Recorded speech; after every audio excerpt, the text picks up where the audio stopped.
UP में इन दिनों सबसे ज्यादा बात हो रही है कुर्मी जाति पर।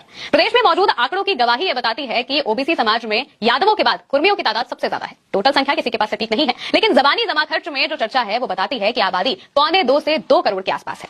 सियासी ताकत भी है, लेकिन सबसे पहले बात कुर्मी समाज की कर लेते हैं। कुर्मी जाति के लोग लव कुश को अपना पूर्वज मानते हैं। राम के पुत्र लव और कुश कुर्मी समाज के इतिहासकार खुद को क्षत्रिय वंश से जोड़ते हैं। जोगेंद्र नाथ भट्टाचार्य की 1896 में लिखी किताब हिंदू जातियां और संप्रदाय के अनुसार कुर्मी शब्द एक भारतीय जनजातीय भाषा से लिया गया है। ये संस्कृत यौगिक शब्द कृषि कर्मी से मिलकर बना है। जर्मन विद्वान गुस्ताव सोलमन ओपट 1893 का एक सिद्धांत मानता है कि ये कोमी से बना शब्द है, जिसका अर्थ है हल चलाने वाला। गुजरात में पटेल, पाटीदार और महाराष्ट्र में कुंभी समाज के लोग भी कुर्मी ही हैं। बात यूपी की करें तो यहाँ सचान, पटेल, कटियार, गंगवार, चौधरी और वर्मा भी लिखते हैं। देश में 1931 में आखिरी बार जातिगत जनगणना हुई थी, अब 2027 में होगी। 2001 में यूपी सरकार की बनाई हुकुम सिंह कमेटी की रिपोर्ट के मुताबिक यूपी में कुर्मी समाज की आबादी टोटल जनसंख्या का करीब 7% है। अब अगर सियासी ताकत की बात करें तो यूपी में 27 लोकसभा और 128 विधानसभा सीटों पर इस जाति का सीधा असर दिखाई देता है। 2022 के विधानसभा चुनाव में बीजेपी के टिकट पर 27, सपा के टिकट पर 12 और कांग्रेस के टिकट पर 1 कुर्मी विधायक निर्वाचित हुआ था। अगर एमएलसी यानी कि विधान परिषद सदस्यों की बात करें तो यूपी में इस जाति के 5 एमएलसी हैं, जबकि 2024 के लोकसभा चुनाव में सपा के टिकट पर 7, बीजेपी के टिकट पर 3 और अपना दल एस के टिकट पर 1 सांसद की जीत हुई।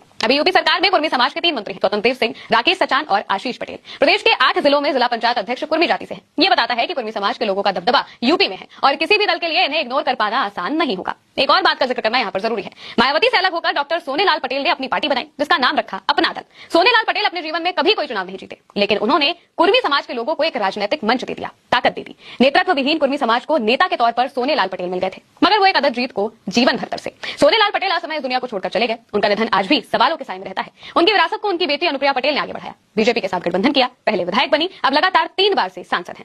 नरेंद्र मोदी सरकार में मंत्री हैं। अनुप्रिया के पति आशीष पटेल यूपी सरकार में मंत्री हैं। हालांकि बाद में आगे चलकर अपना दल टूट गया। सोनेलाल पटेल की बेटियों में झगड़ा हुआ। अनुप्रिया और सबसे छोटी बहन अमन पटेल एक पाले में आ गई। सोनेलाल पटेल की पत्नी कृष्णा पटेल और बड़ी बेटी पल्लवी पटेल दूसरे धड़े में हो गए। आज पल्लवी पटेल भी विधायक हैं। उन्होंने 2022 में केशव प्रसाद मौर्य को हराया था। खैर, अपना दल पर फिर किसी दिन बात करेंगे। अभी बात कुर्मी समाज की। कुर्मी समाज के नेता बेनी प्रसाद वर्मा को मुलायम सिंह यादव ने बहुत मजबूत किया, उन्हें नेता बनाया, पहचान दी। मुलायम सिंह यादव कुर्मी समाज की ताकत को समझते थे। बाद में बीजेपी ने भी कुर्मी वोट बैंक में सेंधमारी की। विनय कटियार, स्वतंत्र देव सिंह जैसे नेताओं को ताकत दे दी और हाल ही में चर्चाओं से दूर रहने वाले 7 बार के सांसद पंकज चौधरी को यूपी बीजेपी का अध्यक्ष बनाया है।